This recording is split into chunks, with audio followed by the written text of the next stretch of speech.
Welcome back, Quakes fans. It is almost Matchday 5, which means it's time for another Quakesaholics match preview. My name is Kevin, and in this video, we'll be breaking down the Quakes' upcoming match against Charlotte FC. We'll talk a little bit about their club history, taking a look at their recent performances and their key players, and finally, what it all means for the Quakes. So let's get into it. So I was skimming through the Reddit just to get kind of an idea of how fans are thinking about this game, and I actually came across their wiki, and it is pretty informative, so I just thought I'd point some of these things out. So Charlotte FC, it is a newer team in MLS, but Charlotte as a city has actually had a lot of different teams over the years.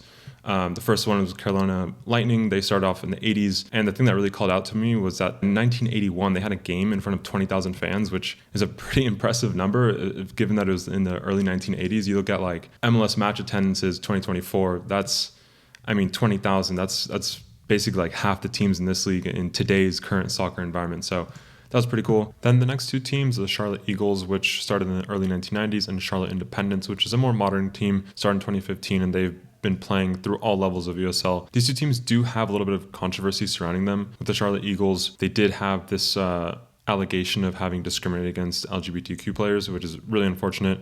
And then Charlotte Independence, while they have seen some success in USL, they've chosen self-relegation for financial reasons. Their club owner also had a couple of questionable tweets in 2020 around essentially these things that I'm highlighting here.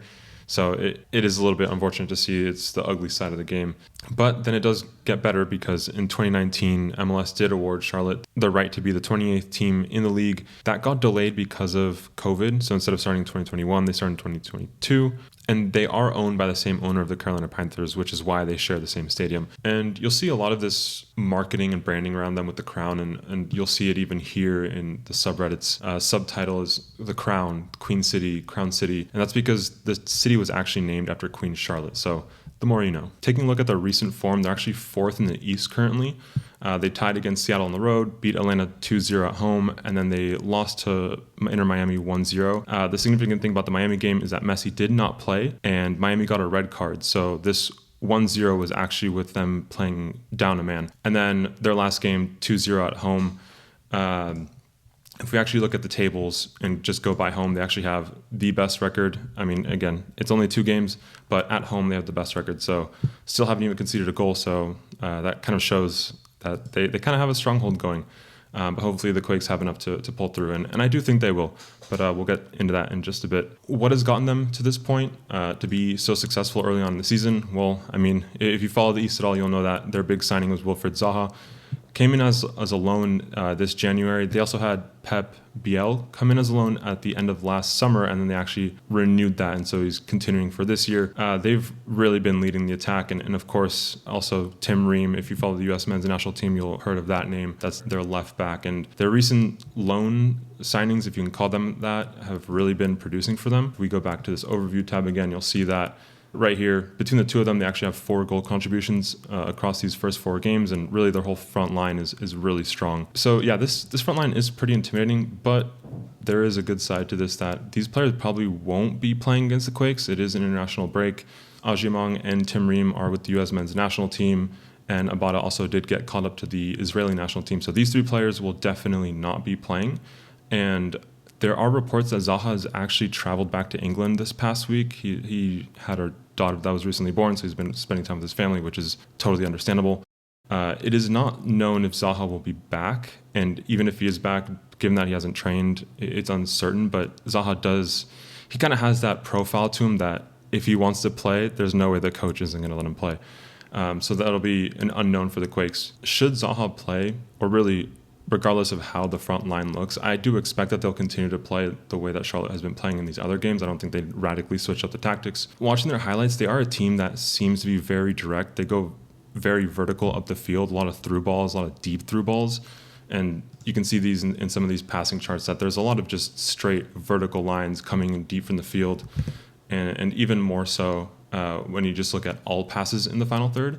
And this was against Miami, and then it's pretty similar in their last game against Cincinnati, where you see a lot of these deep balls. They're very vertical, and just as a comparison, we think about the Quakes. We all know that a big part of our game plan is, getting the ball to Espinosa or Nick Lima, like we saw last week, sending in a lot of crosses. And you can actually see that in these charts, there's a lot more of these like horizontal lines. So just again, for comparison, this is Charlotte. more on the vertical side, and then this is us. So I do expect that they will be playing a lot of deep balls. And I mean, we kind of suffered with that on the counterattack against Minnesota and a little bit against Colorado. So that is something that we're going to have to look out for. But I do expect that identity, if you can call it that, to continue. So yeah, let's start talking about Charlotte against Quakes. That's this Saturday, starting off with who is going to be available, because that is a really big talking point, again, given that it is the international break. So on our side, Benji has been injured this whole season. It's unlikely that he'll be back for this game as far as I know. Hernan Lopez, this is listed as an abdominal injury. This is incorrect. It was a shoulder surgery about a week ago now, and this will be a 3 to 4 month injury. So Hernan definitely won't be playing in this game is what I'm trying to say. And then we also have Joseph Martinez, who was with the Venezuelan national team, so he won't be available. And similarly, Nico is out with the U.S. youth national team. So those will be our 4 missing players for this game. Over on the Charlotte side, they do have 2 injuries listed for these 2 players. I looked at their profiles. It doesn't seem like they are, I'll call them key contributors. These are players that play for Crown Legacy, which is, you could think of it as like their Town FC equivalent is MLS Next Pro. This player has bounced back last season between the 2 teams, and then for this player, it's even more Crown Legacy heavy. So I don't think that these are huge misses for Charlotte, but the story for Charlotte is definitely missing players due to the international break. So like I mentioned earlier, I was skimming through Reddit. I was trying to figure out where the fans are at with who they think would be playing, because I trust their knowledge more than my own. I saw these 2 posts that had these projected lineups. This is if Zaha plays. This will be Zaha in the left wing. And then this is a completely different front 3. I saw a lot of their fans talking and really singing praises for Toklamati in both threads and across other threads as well. So it does seem like he should be playing. This is also, if you're confused about this is the same player. This is just their first name. In this case, they've predicted that Bile might play as the right wing, which does make sense because he's played in that position before, and then they'd be bringing in a different midfielder in the center. And then for this one, it's Vargas in the right wing and then left wing on this side. So seems like these are probably going to be the combination of players, whether Zaha plays or not. What this all means for the Quakes, I think, is the more interesting question. So again, remember that their deficiencies, if we can call them that, is that they're missing a lot of their front line, and they're missing their starting left back, which is a significant piece for their defense, given the name.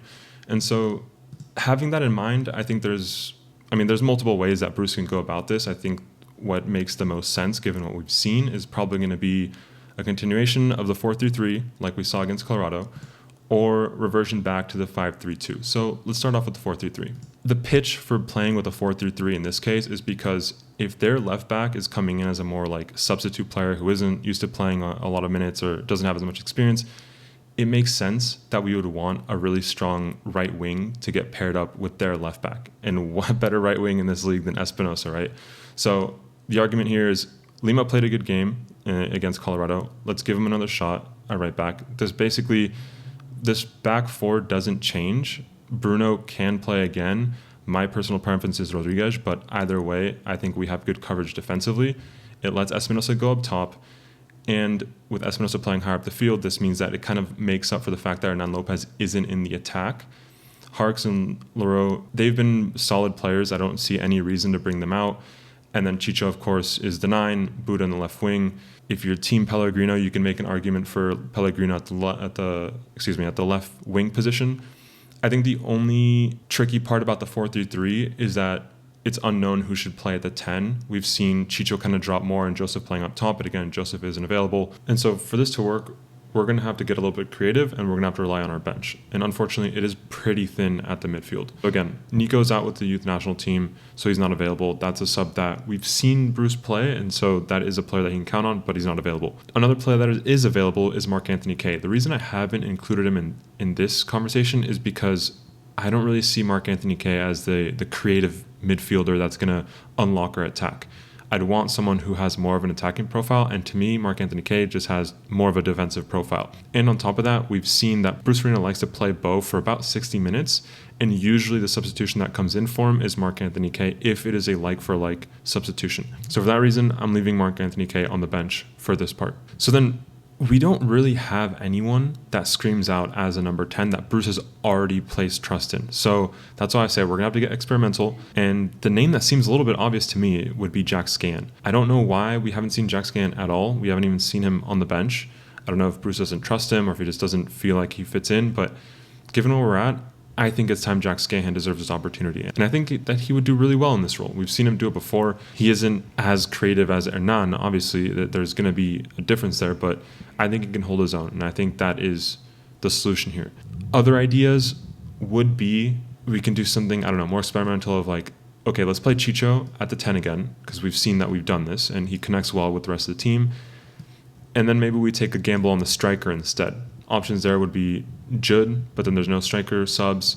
Another idea would be to play Buddha centrally. We've seen him do this. It hasn't been in a while, but we've seen him do this. I think it was against LA Galaxy in 2023 on the road. He played and he scored a goal in stoppage time. Other instances of him playing centrally, I just don't come to mind right now, but we have seen it. And then left wing, then it's kind of just like you're shuffling this problem around. Maybe that's the point in which we bring Jack Scahan, or we do something more defensive like playing Pellegrino. Either way, this unknown player, it's going to shuffle some things around. Given what we've seen against Colorado, given the attack that we were able to produce in the last game, it's unfortunate that we lost, but we created so many chances and really, really dangerous goal-scoring opportunities. And defensively, I think we held up pretty well. So yeah, my personal preference is 4-3. But of course, there is always the argument that we are on the road.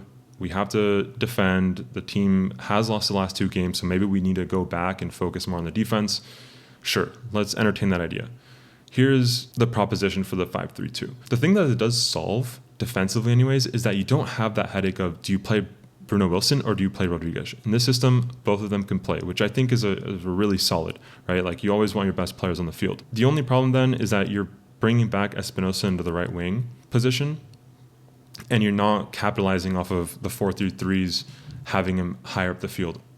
Now that I'm looking at this, like you could also make the argument for doing something like play Espinosa higher up field, play Lima at the right wing position, because I mean we saw Nick Lima going up and down the field last week, so he could do that. But we've seen the 5-3-2 with Espinosa here, so that's why I initially put him here.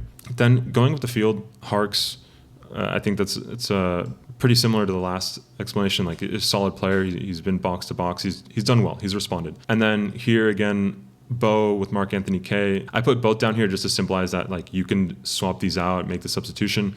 You still have that same issue of, okay, who plays at the 10? And I don't see a better option than giving Jack Scahan his first opportunity this season. And this is, again, assuming that Chicho will be the striker. But then you still have this, okay, who pairs up with Chicho? Are you going to put in Pellegrino up here? I don't know. It seems like he has the skill sets to be up there, but the form just hasn't been favorable for him.